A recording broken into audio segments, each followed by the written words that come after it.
tarde, TV Esportes começando. Boa tarde, Fernanda. Quais os nossos destaques para hoje? Boa tarde, Farid. Boa tarde para todos. No programa de hoje, eu destaco a apresentação dos atletas olímpicos do Grêmio Náutico União. O técnico Bernardinho fala sobre sua participação em Olimpíadas. E a gente vai curtir um pouco do Free Ride. E para começar, vamos até a Restinga. Alô, Tinga! Acompanhar um projeto de sucesso que leva o karatê à comunidade formando cidadãos. Respeito acima de tudo. Respeito acima de tudo. Reprimir o espírito de agressão. O professor Charles lembra o início do projeto.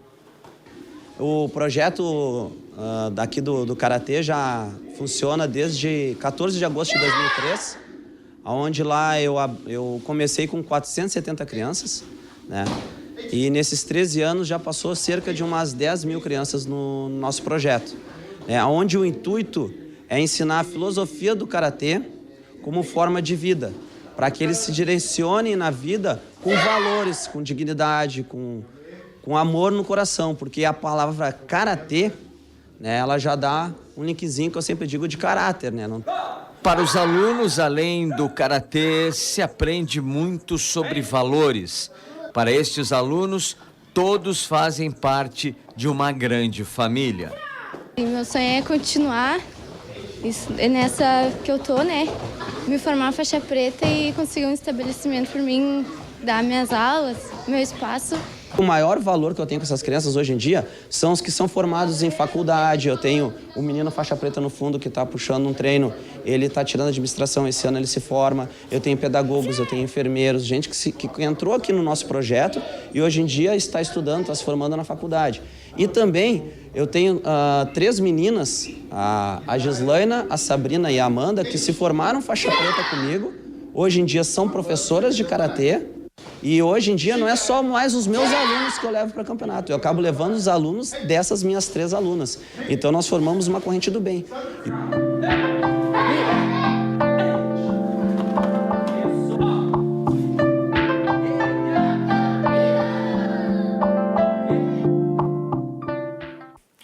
E para ser um bom jogador de futebol, além de muito treinamento, é preciso cuidar da saúde. Uma parceria entre o curso de fisioterapia da Unifra, de Santa Maria, e o projeto Craques do Esporte tem auxiliado crianças e adolescentes que sonham em ser jogadores profissionais. Os treinos ocorrem 3 vezes na semana, em um campo de futebol no bairro Residencial Lopes. Para potencializar o desempenho dos futuros atletas, o projeto conta agora com o apoio do curso de fisioterapia do Centro Universitário Franciscano. O acompanhamento de 30 participantes com idade acima de 14 anos é realizado pelos acadêmicos supervisionados pelos professores. Então, os atletas, eles vêm até a Unifra e a gente faz toda a parte da avaliação funcional desses atletas, né? Tanto da parte respiratória quanto da parte de exercícios mesmos funcionais. Dividimos em 3 grupos, então a primeira parte é a parte da anamnese fisioterapêutica, né? Onde a gente coleta os dados iniciais desses atletas. Depois a gente passa para os testes funcionais e depois a última parte é a avaliação postural, né? Tem também a parte da avaliação respiratória que vai ser feita em campo, né? Tem um teste específico para avaliar a capacidade respiratória que a gente vai fazer em campo. Foi bom por causa que eu tava até com uma lesão no joelho, daí eu pude me recuperar bem. E agora, se Deus quiser, próximo jogo aí a gente pode tá bem, 100%. Para os acadêmicos de fisioterapia, o acompanhamento é uma oportunidade de colocar em prática o aprendizado adquirido em sala de aula. Tenho certeza que vai ser uma experiência boa para a gente sair um pouco de dentro da instituição e vir para fora aplicar o que a gente está aprendendo, né? E acho que a parceria foi uma parceria boa. Se depender da paixão dessa garotada pelo esporte e da dedicação dos estudantes de fisioterapia, o futuro promete muitos gols e conquistas. E no Paradesporto desta semana a gente mostra o Goalball, que também teve seu evento teste. Então vamos ver como foi? Confira.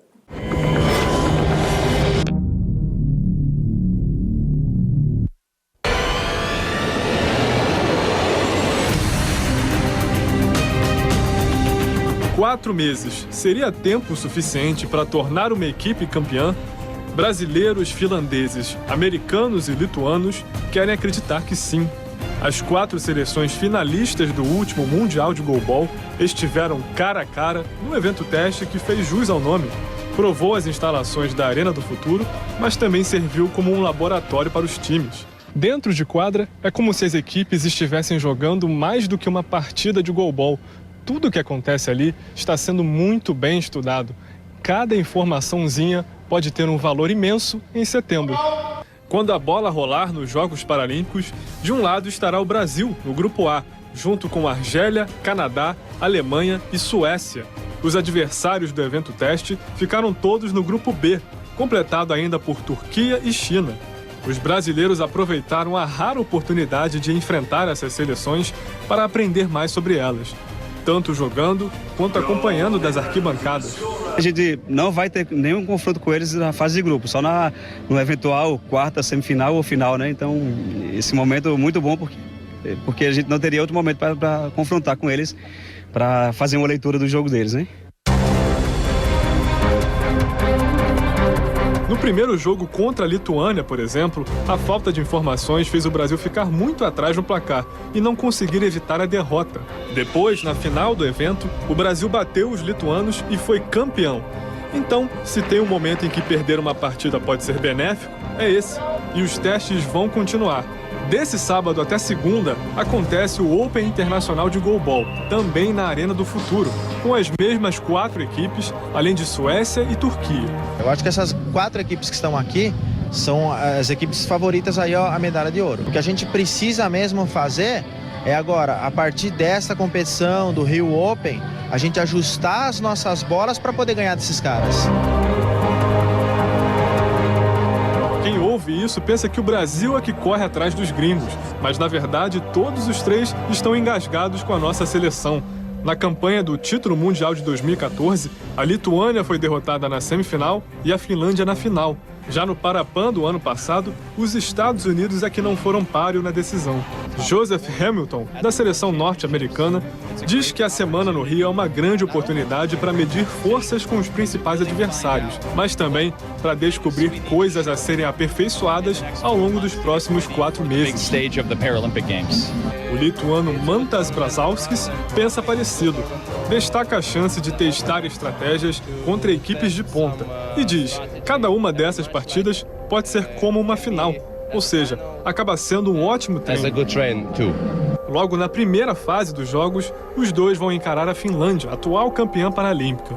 Um dos craques do time finlandês, Erkki, lamenta o fato de ter caído no grupo da morte e acha que a equipe vai ter que jogar bem desde a primeira partida.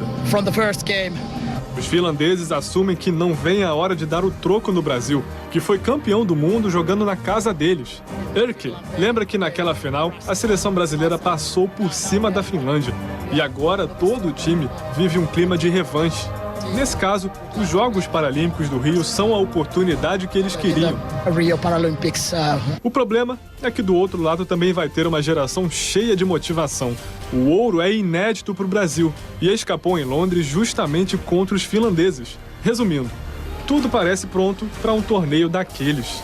Eles estão vindo com vontade, a gente está com vontade, a gente se preparar porque eles estão se preparando. Em setembro aqui, nessa quadra, o bicho vai pegar. Caso que eles vão querer o ouro, a gente quer mais ainda.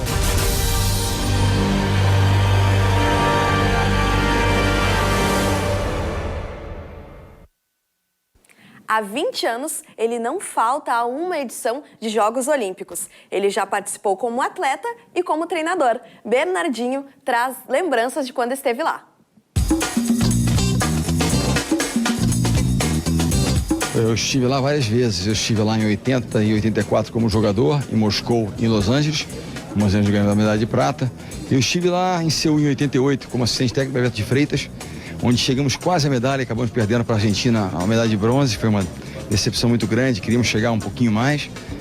E eu estive lá como treinador da seleção feminina em 96, medalha de bronze, em Atlanta, em 2000 em Sydney, também medalha de bronze. Estive lá em Atenas, na Grécia, onde nós ganhamos o ouro, talvez certamente o momento mais marcante da minha história olímpica. Estive lá em Pequim, em 2008, onde ganhamos a medalha de prata. E estive lá em Londres, onde também ganhamos a medalha de prata. E chegamos a um set da medalha de ouro, alguns pontos da medalha de ouro, e não conseguimos. E quem sabe, né? Quero estar lá no Rio 2016 e lutar mais uma vez pela medalha de ouro. Primeira medalha do feminino do Brasil em 96, ela foi muito importante pra gente. Ganhar da Rússia, antes foi o terceiro lugar, depois de perder para Cuba 3-2 duríssimo na semifinal, e conseguir retornar e fazer isso foi muito marcante para nós. O ouro em Atenas também. Tem algumas frustrações, a derrota na semifinal em 2000, quando a gente estava também na frente de Cuba e acabamos perdendo e não indo para a final, mas ganhando a medalha de bronze. Talvez a derrota na medalha de bronze para a Argentina em 88, com assistência. A final olímpica de 2012, a gente estava muito perto e acabou escapando.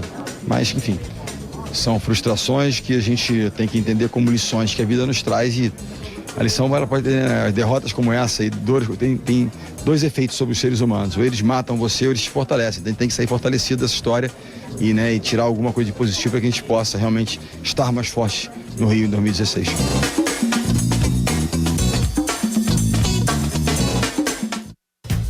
E na volta do intervalo eu converso sobre slackline e highline. A nossa convidada é a Duda Vinhoque.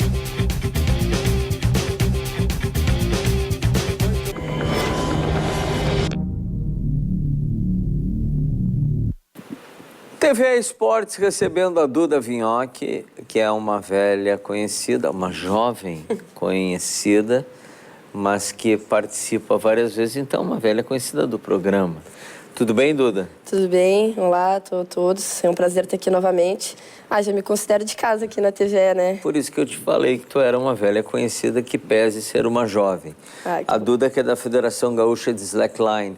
Como é que anda o slackline aqui no Rio Grande do Sul? Então, o slackline, graças a Deus, ele está crescendo a cada dia que passa. Em termos de campeonato, ele está meio parado, assim, esse ano, mas a gente tem realizado bastantes encontros.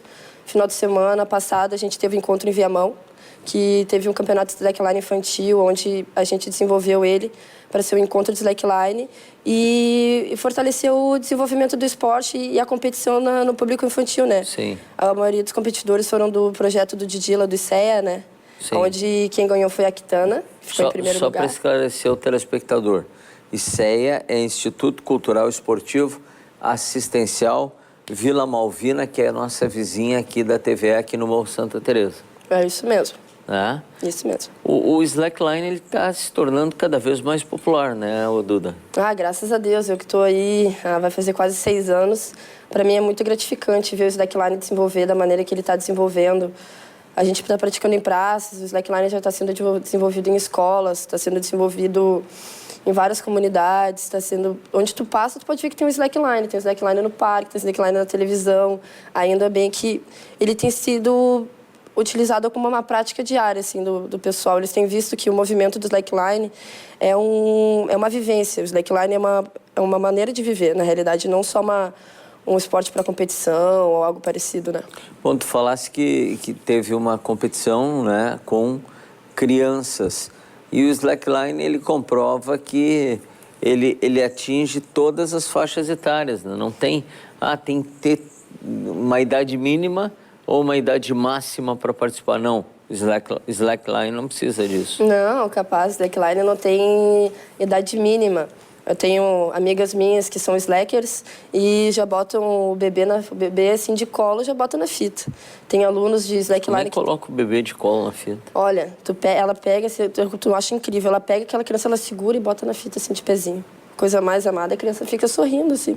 Porque, querendo ou não, o slackline, ele parece uma cama elástica para a criança. Quando a criança chega, ela não quer saber quase nem de caminhar, ela quer saber de sentar na fita e ficar pulando, achando que é como se fosse uma cama elástica. Então, para eles, é um divertimento muito maior, eles pegam um esporte muito mais fácil, né? Como quando era criança, tu vai lá, bota um pé numa fita, ou joga uma bola, tu sai andando. Depois de mais velho, tu tem uma certa dificuldade a mais, né? Sem dúvida. E tu falasse em praças... E como é bom que Porto Alegre está desenvolvendo várias modalidades esportivas nas praças. É bem da verdade que nós vivemos aqui um período de 3 meses, que é junho, julho e agosto, né, o JJA, que são meses de chuva, de umidade, de frio, né, porque se nós estivéssemos aqui no Rio Grande do Sul um clima tropical, seria o ano todo, né?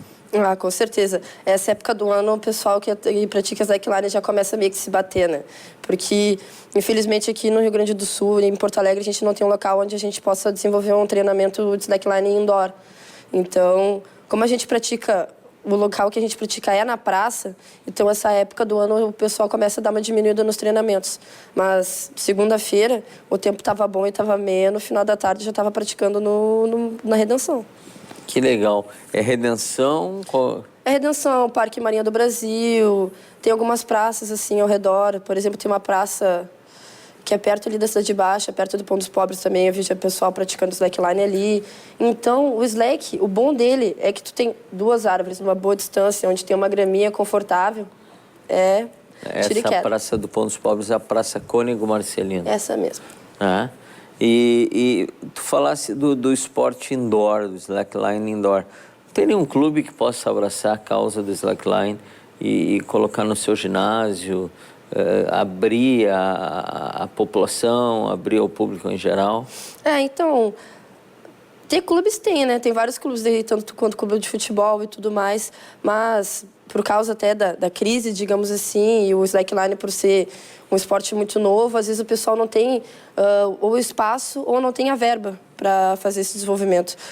Eu tenho mais uma amiga minha, Bianca, a gente está desenvolvendo um projeto de slackline indoor e esportes de aventura, onde a gente quer integralizar a parte de slackline e escalada e o highline junto, né? Mas isso é um sonho que a gente está montando. O que é o highline? Highline é a prática de slackline em altura. Por exemplo, tem o trickline. Tem aquelas loucuras de 20, 30 metros pendurado na essa loucura é a que eu mais gosto, né? Que atualmente o que eu pratico hoje em dia é o highline. De 20 metros para cima. Isso, de 20 metros para cima. Mas e aí, com que proteção, com que segurança, Duda?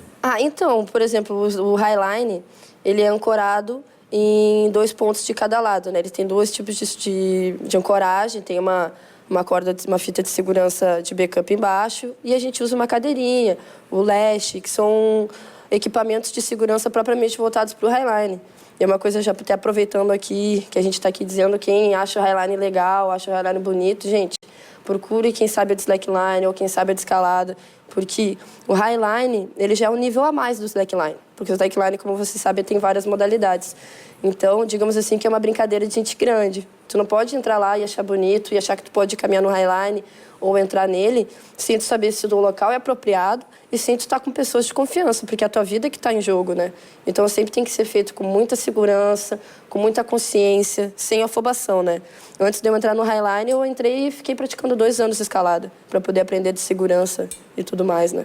Tem que ter segurança, tem que ter o autocontrole, né? Isso. A parte emocional funciona muito, né, Duda? Não, com certeza. Tu tem que ter um equilíbrio muito forte, assim, no highline. Porque ali é tu, a fita e a natureza. Se tu tiver nervoso, se tu tiver com diversos problemas, tu não vai conseguir atravessar a fita. E se tu adrenar, deixar a adrenalina ser maior, tu não vai conseguir caminhar com a fita. Muito bom. Duda Vinocq, Federação Gaúcha de Slackline. Tem algum telefone que tu queira deixar? Tem o telefone que eu acho que vai estar passando aí, que é o do Didi. Já está na tela aí. Está na tela do Didi, que é do projeto que ele já falou, que é do ICE, do Morro Santa Teresa. O Didi, ele faz a prática de slackline com as crianças da comunidade do Morro Santa Teresa. Sensacional. É uma instituição sem fins lucrativos. Então, às vezes, eles não têm...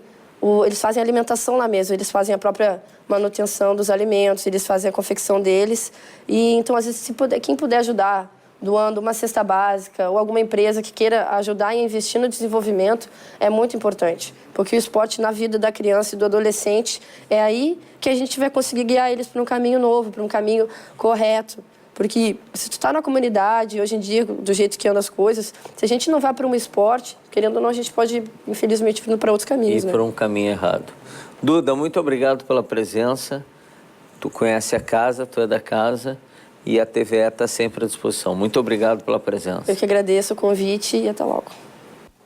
E no nosso Espaço Radical, hoje a gente traz o Freeride, uma modalidade recente do ciclismo em todo terreno que consiste em transpor obstáculos naturais urbanos.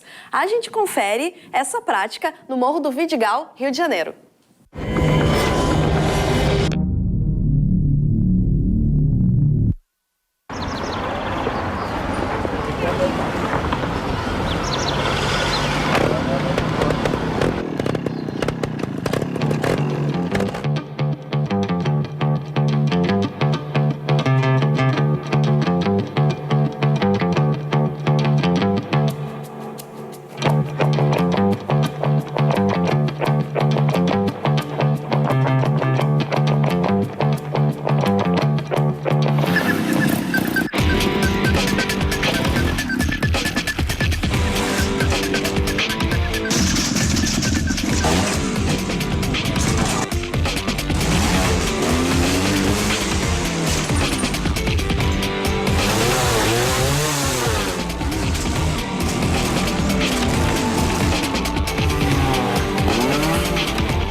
baita vista da cidade maravilhosa, linda demais. E vocês sabem, quem quiser mandar para cá seu vídeo de esporte radical, o endereço é facebook.com/TVE Esportes. E Canoas oferece condições à prática do paradesporto. Acompanhe a matéria. O projeto beneficiado pelo ProEsporte possibilita que os atletas paralímpicos, iniciantes ou de alto rendimento, possam treinar e jogar. É um projeto incentivado pela Lei de Incentivo ao Esporte, do ProEsporte. A principal patrocinadora são as lojas Lebes e a gente tem também como parceira a Secretaria de Esporte e Lazer do município de Canoas. Esse projeto ele visa fomentar o esporte paralímpico, em 5 modalidades, formar grandes centros de treinamento e dar o suporte para as equipes de rendimento que já trabalham com paradesporto. E também a gente está captando pessoas para iniciar nas categorias de base. Prática do paradesporto faz parte da política pública de apoio ao esporte em Canoas. Na verdade, tem como incentivo, a parceria do público-privado, incentivar o paradesporto na cidade.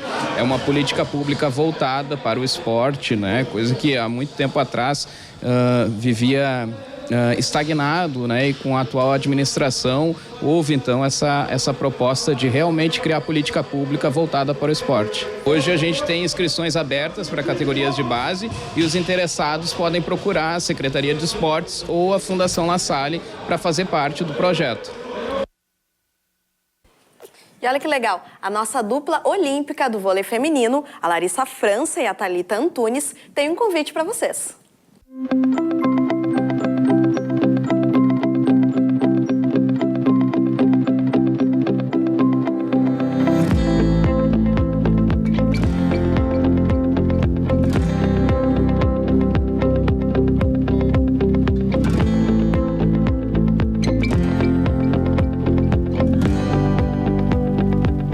Olá galera, estamos chegando aqui para mais um dia de treino. E não repara muito não que hoje eu estou meio atleta, meio repórter por um dia. Olhem bem para a cara do treinador, é ele que faz tudo isso com a gente, é maldade. É ele que é o terrorista da história.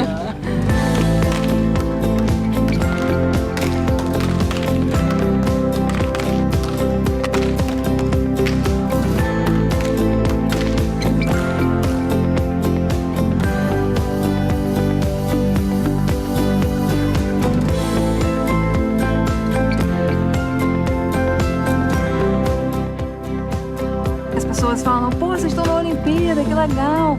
Vai trazer o ouro, hein? Isso motiva mais. Agora a gente que vai intimar vocês a torcerem, vibrarem cada ponto. É verdade, gente. Agora a gente que está cobrando de vocês, que vocês participem do nosso ouro, do ouro que a gente quer conquistar. Muito obrigado para todos vocês, da Larissa e da Thalita, vôlei de praia do Brasil. É do Brasil. É nosso.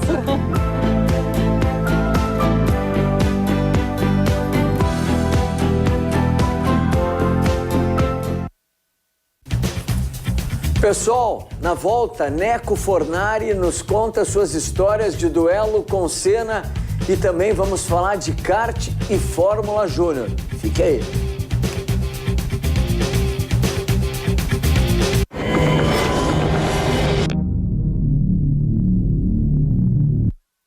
Muito bem, no TV Esportes temos a presença do Neco Fornari, promotor de Fórmula Júnior, promotor da Fórmula 1.4. Ex-parceiro de Ayrton Senna, que na semana passada nós homenageamos o Senna, que nos deixou tão prematuramente e que tanta falta faz não só no automobilismo, mas como cidadão, como ser humano. Neco, boa tarde, prazer em tê-lo aqui no TV Esportes. Obrigado, igualmente. Boa tarde a todos. Qual é a situação, a estrutura hoje da nossa Fórmula Júnior e Fórmula 1.4 na condição de promotor? Bom, a Fórmula Júnior, ela se iniciou aqui no Rio Grande do Sul em 2013, com pilotos na idade de 15, 16, 17 anos, que é a formação da carreira do piloto, que é o estágio do kart, ele passa pela Fórmula, depois vai Fórmula 3, Fórmula 4, uns vão para a Europa, outros ficam no Brasil andando de Stock Car. Então, na realidade, é a base, Como existe a base no futebol, existe a base também no automobilismo. E isso é muito importante, porque eu acho que o piloto tem que passar esses degraus para ter um aprendizado melhor e ter mais experiência, é óbvio, né? E eu acho que a categoria foi um sucesso no primeiro ano, no segundo ano passado a gente, infelizmente, não conseguiu botar a categoria para frente por falta de patrocínio, né? Mas a gente está aí, esse ano já está batalhando, já vai iniciar dia 29 de maio a primeira etapa, né? E a gente espera ter um grid bom aí, em torno de 10 a 12 pilotos, 15 pilotos, né? E os nossos pilotos, na realidade, são todos pilotos praticamente de fora, né? Nós tivemos pilotos de Aracaju, Rio de Janeiro, São Paulo, Minas, Brasília, inclusive o campeão do ano passado foi de Brasília, foi o Pedro Cardoso, o ano retrasado, desculpa, e o ano passado ele já foi campeão na Fórmula Sul-Americana, né? Então a gente já teve vários pilotos que passaram pela Fórmula Júnior, que hoje o Gabriel Robe, que foi campeão, ganhou a última etapa da Stock Car Light, né? A Bruna Tomazelli, que hoje está participando da Fórmula 4, então eu acho que Guilherme Samaia foi campeão da Light na Fórmula 3 ano passado, então a gente fica orgulhoso, né, de termos esses pilotos passados pela nossa categoria e um belo aprendizado. Sem dúvida. O automobilismo, ele é muito caro, é caríssimo, é milionário. A Fórmula 1 são patamares de espécie, de verbas incalculáveis, milhões, bilhões. Mas a Fórmula Júnior e a Fórmula 1.4, elas também são de custo muito elevado, né? Não, ela dentro do patamar, assim, saindo do kart, ela praticamente regula com o valor que se gasta hoje numa temporada de kart, aí, que é na faixa de 40, 50 mil ano, né? E é mais ou menos o que gasta na Fórmula Júnior, até um pouco menos, porque são menos provas, né? A gente tenta manter esse custo baixo justamente para garimpar, porque dali saem pilotos que não têm tantas condições financeiras, mas daqui a pouco aparece um patrocinador, aparece uma equipe interessada, como foi o caso do Gabriel Robe, né, que o pessoal da Stock Car já está de olho nele para andar até na Stock Car na categoria mais alta, né? Então, eu acho que isso é importante, né? Então, o próprio Hamilton, né, que hoje anda na Fórmula 1, foi piloto de kart e a Mercedes viu o talento no garoto e investiu na carreira dele, né? Então, isso que a gente espera também que aconteça dentro da Fórmula Júnior e da Fórmula 1.4. Por que a gente está chamando de Fórmula 1.4? Porque a gente fez um upgrade na categoria, a gente aumentou a idade, né? Essa idade... Então, hoje nós temos pessoas que têm 25, 30 anos, que gostariam de participar, até que não tiveram essa oportunidade mais cedo e hoje estão tendo. Então, é por isso que a gente criou essa lacuna de pessoal de mais idade para participar da categoria. Sem dúvida. Uma outra questão, no domingo passado a gente homenageou Ayrton Senna, reverenciou Ayrton Senna, 22 anos da sua morte. Tu tivesse uma convivência boa com ele, né? Eu tive a felicidade de participar do Campeonato Pan-Americano de kart em 82. Inclusive ele veio com uma equipe toda italiana, né, a qual eu também tinha o mesmo motor que ele usava, também, que era um motor italiano, que era um Parilla, né? Desculpa, era um DAP, né, italiano, né? E aí eu tive o prazer e não ganhei, inclusive, por falta de experiência, né? Porque o Ayrton já tinha sido 2 vezes vice-campeão mundial de kart, já tinha sido campeão da Fórmula Ford 1600, já estava ingressando aquele ano na Fórmula 3 inglesa. Então, tinha uma bagagem muito maior e, claro, que o meu equipamento, o motor de ser igual para igual, a gente estava de motor igual, mas de chassi o dele era italiano, o meu era feito aqui no Sul, né? Não querendo desprezar, mas eu acho que até daqui a pouco o meu até se adaptava melhor à pista que o dele, né? Mas foi uma grande surpresa para mim, fiquei muito satisfeito e acho que aprendi muito com ele também. Dali o Senna foi para Toleman já, né? E aí isso foi em dezembro de 82, né? 83, acho que ele foi campeão inglês na Fórmula 3, foi campeão europeu, eu não me recordo. E já em 84 ele já estava na Toleman, né? Então foi... O kart é o começo de tudo, né? Com certeza. O começo e até o treinamento. Hoje os pilotos de Fórmula 1 terminam a temporada e estão andando de kart, né? Eu acho que isso aí é a grande escola, o preparo físico, a concentração. O kart oferece tudo isso, né? Então, acho que... Como é que está o kart no estado aqui, né? Olha, esse ano, infelizmente, né, devido à crise, aí tá meio fraco, mas é os altos e baixos do esporte, infelizmente, né? Mas sempre foi bom, né? O nosso nível de piloto sempre foi bom, né? A gente teve vários campeões, eu já levei, eu como trabalhei muito tempo com kart, fiz muitos gaúchos campeões brasileiros, fiz vários campeões de pessoal de Brasília, eu fiz muito campeonato para fora, até em Manaus eu fiz campeonato de kart, né? Então, mas o kartismo aqui esse ano está em baixa como em todo o país, né? Pois é, a região sul ela tem uma tradição no kart, né? Paraná, Santa Catarina, Rio Grande do Sul. Sempre, o Rio Grande do Sul, aquela né? região lá do Paraná, do Paraná oeste, é forte, Cascavel, Londrina, Foz do Iguaçu. Inclusive eu participei de outra prova que se chamava Prova dos Campeões, que foi em janeiro de 82, na qual eu participei com o Ayrton também, né? E ele ganhou a prova, eu cheguei em quarto naquela corrida, né? Então, na realidade, tive o prazer de participar de 2 etapas com ele. E aquela etapa também, para mim, foi muito gratificante, porque correu o Wilson Fittipaldi, correu vários pilotos de um nível muito mais forte e foi muito bacana. Bom, antes de agradecer o Neco, quero mostrar aqui, ó, vou mostrar para o Índio aqui, ó. A gente vai depois sortear para os nossos telespectadores. Tem o boné da Federação Gaúcha de Automobilismo, bonito o boné, né? Na realidade, essa categoria Fórmula Júnior, Fórmula 4, ela pertence à Federação Gaúcha de Automobilismo, né? Através do nosso presidente Carlos de Deus. E mostra a camiseta, faz favor, né? Essa é uma camiseta da equipe de trabalho que, né, a gente está trazendo aí para telespectador e daqui a pouco nós sortear uma camiseta e um brinde para o pessoal. Sempre é legal, sempre é bacana. E bacana foi a tua presença aqui conosco. Obrigado. Neco Fornari, esse piloto, uma vez piloto, sempre piloto, né? Coordenador da Fórmula Júnior, coordenador da Fórmula 1.4. Muito obrigado pela tua presença aqui no TVE Esportes. E as portas estão, evidentemente, sempre abertas. Muito obrigado, viu, Neco? Obrigado a vocês todos, né? É um prazer estar aqui. Né? Muito obrigado a todos. Pela TV Fevale, a gente acompanha a preparação do atleta da universidade que competiu no Brasileiro Master de Natação. Cada salto dentro da piscina é impulsionado pela vontade de vencer. Vontade essa que trouxe grandes resultados no Campeonato Brasileiro Master de Natação. O nadador Lucas Borcar conquistou medalha de ouro nas 5 provas que participou, mostrando que todo esforço e dedicação valeram a pena e que ainda vem muito mais por aí. Bom, eu estava treinando desde o início de janeiro para essa competição. Eu estava fazendo 8 treinamentos por semana, né? Era de segunda a sexta de tarde, daí terça e quinta eu tinha treino duplo, que era de manhã e de tarde, e sábado pela manhã. Minha expectativa é muito boa, eu estou treinando muito bem, um treino bem encaixado. Eu tenho o Sul-Brasileiro ainda pela frente, tenho os Jogos Universitários Gaúchos também, né, que serve de seletivo para os Jogos Brasileiros. E eu espero me classificar para os meus 4º Jogos Brasileiros Universitários e representar muito bem a Fevale. Para o técnico de natação, Lucas sempre foi muito dedicado e o resultado no campeonato não poderia ser outro. Porque foi uma competição brasileiro Master, foram mais de 400 atletas competindo.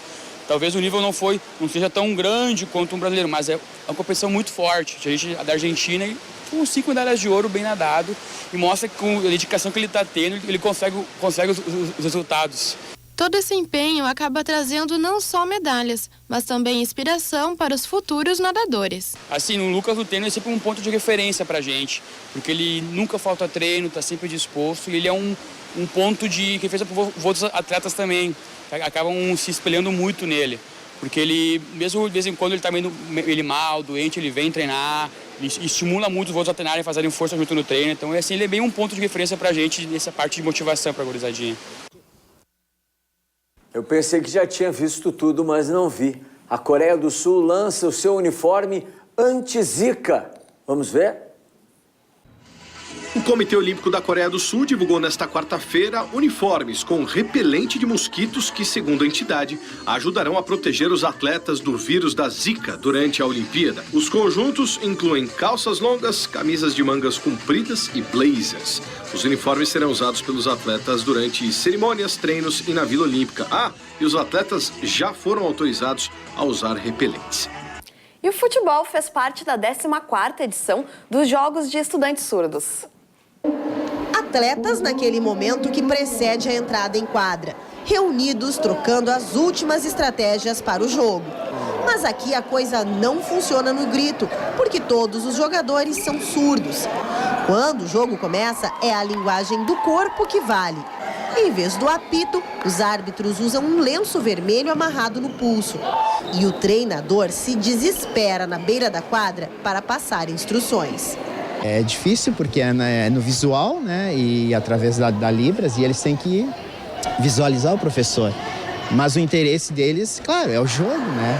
Então, às vezes, a gente quer passar alguma instrução e demora, né, até chamar a atenção no visual para passar a instrução e dá uma angústia, né? Os jogos acontecem no Centro Esportivo da PUC e são organizados pela Secretaria Municipal de Esportes. Mas muitos voluntários ajudam na organização. O seu Eli já se aposentou e continuou trabalhando. E o estudante de Educação Física foi juiz pela primeira vez. Uma boa química, assim, de gestos que dá para entender. Não te deu uma agonia, sem vontade de pegar o apito? Dá um pouquinho, mas eles entendem bem. São bem atenciosos.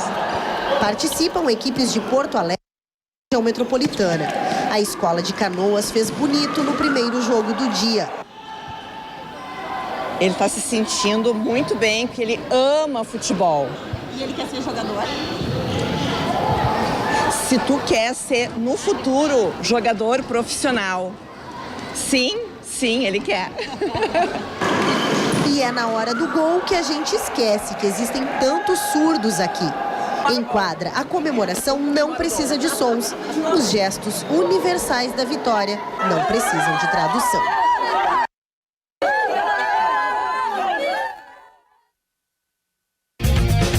A gente vai para um rapidíssimo intervalo e no próximo bloco, os representantes do Grêmio Náutico União que vão aos Jogos do Rio.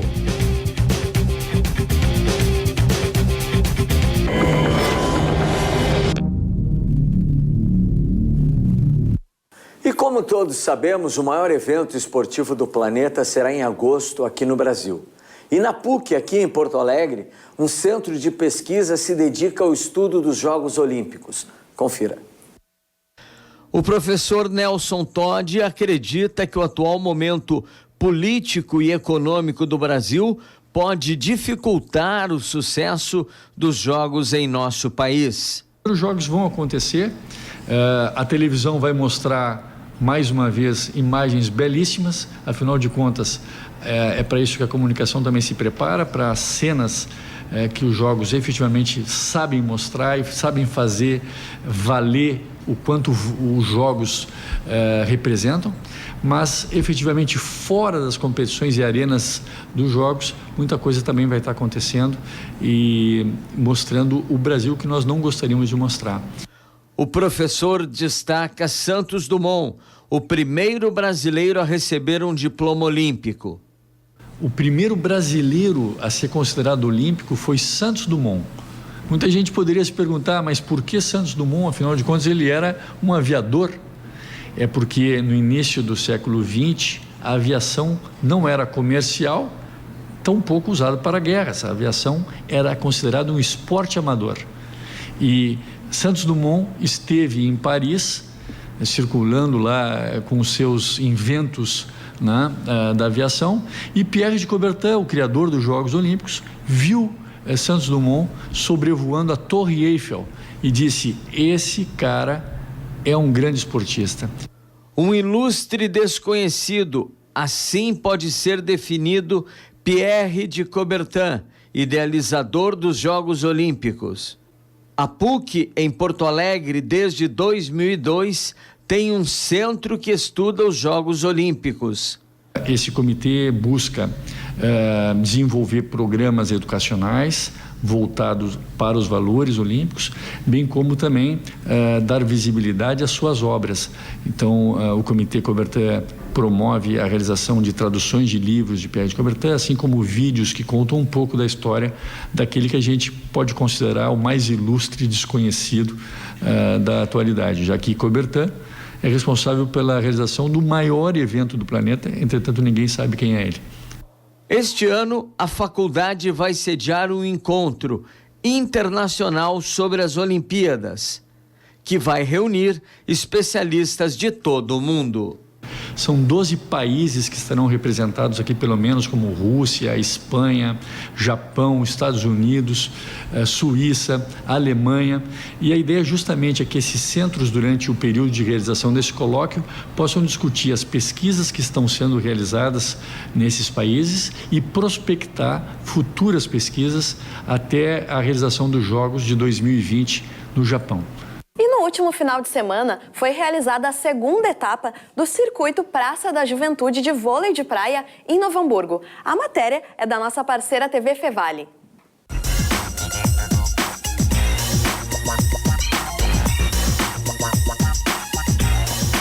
Mas a gente sabe que no inverno cai bastante, né, a realização de torneios.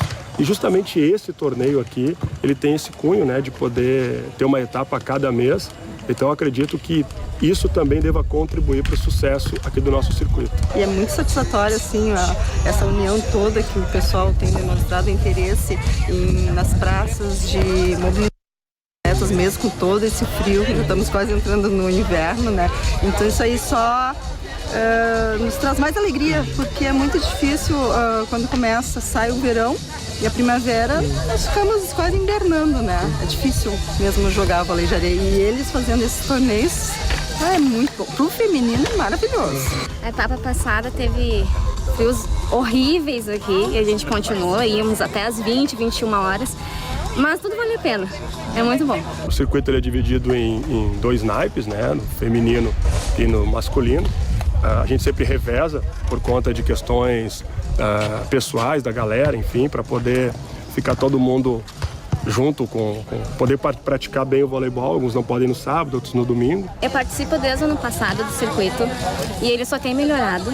Tá a nível de confederação, o circuito aqui da praça. E é excelente. Para quem gosta de jogar vôlei, é ótimo vir para cá. O circuito é disputado na Praça da Juventude, entre os meses de maio a dezembro, com participação de duplas da região e fora dela. Nós estamos jogando juntas desde fevereiro desse ano, né? Começamos disputando o SESC, né? Que é uma competição a nível do Rio Grande. Disputamos o SESC e depois fomos disputar o circuito gaúcho da federação. E agora disputamos em Guaíba também, em Montenegro. E agora viemos aqui, nós é a primeira vez, né, que estamos disputando esse torneio. Tá bem legal, a gente está gostando da estrutura muito boa, muito bem organizada, tá bem bonito. Fomos premiados como o melhor projeto de vôlei no estado do Rio Grande do Sul. E esse ano o circuito melhor, né, com mais duplas. Na primeira etapa tivemos recorde de inscritos. E na segunda etapa, mais uma vez, muitas duplas de várias cidades do estado. E a cada dia e a cada etapa, né, que acontece o nosso circuito, a gente consegue ampliar, né, e chegar.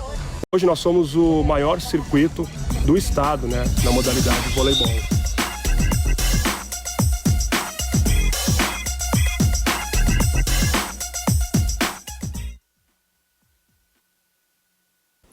E um nadador do Lindóia Tênis Clube treina forte para conseguir vaga na seleção brasileira, que vai disputar o Parapan no ano que vem. Medalhas são muitas. Tem até medalha de corrida, que Alexandre ganhou enquanto se preparava para uma competição. Mas a especialidade do adolescente de 15 anos é a natação. Em novembro do ano passado, ele garantiu a medalha de ouro no nado medley nas Paralimpíadas Escolares, a competição mundial mais importante para os atletas em idade escolar. Agora, ele se prepara para a etapa do circuito brasileiro Loterias Caixa. Se conseguir um lugar no pódio, ingressa na seleção brasileira, que vai disputar o Parapan no ano que vem. Estou focado nos treinos. Sempre vindo, nunca falta um treino, mesmo chovendo, machucado. Eu ganhei essa medalha aqui com uma lesura aqui no braço. E daí eu tô sempre vindo. O treino é pesado. 4 horas por dia, divididas em treino físico e técnico. O bom desempenho fez com que Alexandre conseguisse índice para competir no nado medley, sua especialidade, e também no nado costas. De acordo com a classificação do Comitê Paralímpico Brasileiro, Alexandre é um atleta classe 14. O S14 ele é o deficiente intelectual, onde todos os membros têm um movimento perfeito, né? O que compromete um pouco mais é o intelecto, né? Na hora de tu treinar, que tu tem que usar uma abordagem diferente. O Alexandre ele compete com outros atletas nas mesmas condições e ele compete com pessoas com deficiência intelectual. O ouro na Paralimpíada garantiu a Alexandre uma bolsa atleta do Ministério dos Esportes. Agora ele conseguiu outro importante suporte. É atleta do Lindóia Tênis Clube dentro do projeto Esporte Mais. Nós temos esta previsão no regimento interno do Lindóia Tênis Clube, que é a critério da diretoria conceder o título de sócio-atleta. O Alexandre e o pessoal do projeto Esporte Mais está com a gente aqui há mais de 3 anos. É muito importante para um clube social como o Lindóia Tênis Clube que ele seja bom e ele seja importante para os seus associados. Mas ele tem que ser bom e ele tem que ser importante para a sociedade. Alexandre é o único atleta gaúcho a conseguir índice para o Circuito Brasil Loterias Caixa. A competição paradesportiva acontece em novembro em São Paulo. Vamos acompanhar essa matéria da TV Brasil sobre o judô olímpico. Vale a pena conferir. Autocontrole, elevação espiritual, autoconhecimento. Se você pensa que eu vim falar de alguma atividade zen, você está muito enganado.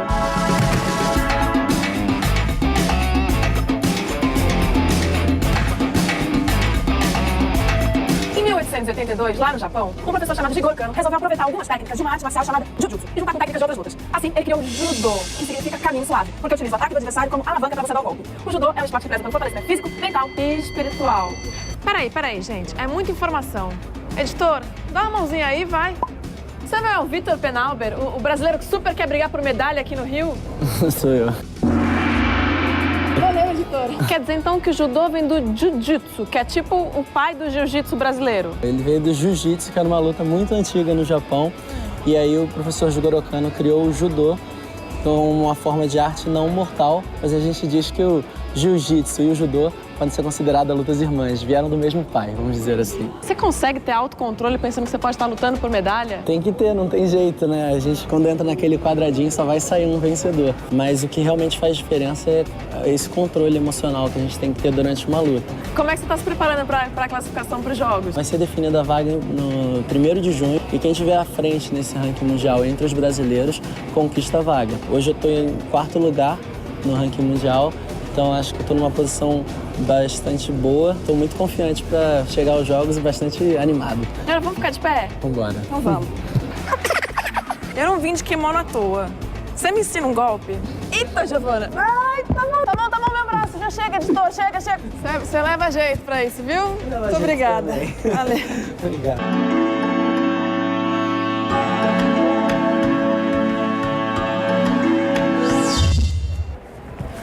O que é aquele morcego amarelo ali? Beijinho no ombro, editor. E nessa semana, o Grêmio Náutico União apresentou seus representantes olímpicos, atletas e integrantes de comissões técnicas. 7 atletas do clube já estão confirmados nas equipes brasileiras. Outros 2 ainda podem ser convocados. 9 integrantes da equipe técnica também reforçam a delegação brasileira. Entre os atletas, destaque para os nadadores André Pereira e Graciele Hermann. André nada os 100 e os 200 metros nado livre. Ele passou a integrar o grupo brasileiro no revezamento 4x200 após ter feito o índice na segunda seletiva para os Jogos do Rio. E a nossa expectativa é entrar numa final com revezamento, entrar entre os 8 melhores tempos lá. E depois que está na final é buscar uma medalha. Assim, entre os 8 ninguém é favorito, todo mundo tem uma chance. Quem são os principais adversários do Brasil? Os australianos estão bem fortes, os americanos também nunca dá para descartar, que eles são muito fortes, apesar acho que o tempo de balizamento deles talvez não seja o melhor, mas eles são uma equipe muito focada, muito estratégica, então eles vão dar trabalho. O Brasil está jogando em casa. Pois é, também, né? Tem essa vantagem, né? A nadadora Graciele Hermann está na sua segunda Olimpíada. A experiência adquirida em Londres em 2012 é ponto a favor da nadadora. Graciele vai defender o Brasil nos 50 metros nado livre. Primeiro, eu almejo uma semifinal, né? Em Londres eu fiquei em 22ª, então eu quero pegar uma semifinal. E vem muito forte aí, a Holanda, a Austrália, mas a gente também vem forte. Além dos nadadores, o clube também tem outros atletas na delegação olímpica brasileira. Nós temos 2 atletas do remo que estão na Europa, concluindo a sua preparação para a Olimpíada, que é o Xavier e o William de Areton. Temos também o Toldo, que é o nosso esgrimista, que está fazendo um estágio na Itália. A Itália é um dos berços da esgrima mundial, então para nós é extremamente importante que ele faça a sua complementação de treinamento lá na Itália. A Luísa Oliano, que é a nossa judoca paralímpica, que está na Bahia, representando a União, transportando a tocha olímpica. O Giovanni Grisoni, que é olímpico, foi medalhista de ouro em Londres, está em São Paulo se preparando para uma competição que vai começar agora no final do mês. A Eliane Sampaio, que teve uma folga da seleção, não conseguiu vir aqui hoje, que é também da ginástica artística. E ele com certeza vai saber representar bem o clube. Bom, chegamos ao final, né, Fernanda? Lembrando que neste final de semana tem Campeonato Brasileiro e a dupla Grenal em 2 jogões. O Inter vai ao Morumbi, 2 clássicos, enfrentar o São Paulo. E o Grêmio recebe o Flamengo aqui na Arena. Isso aí, né, Farid? É Os 2 jogos são às 4 da tarde e a gente deseja um ótimo final de semana a todos. Boa torcida e até semana que vem. Tchau.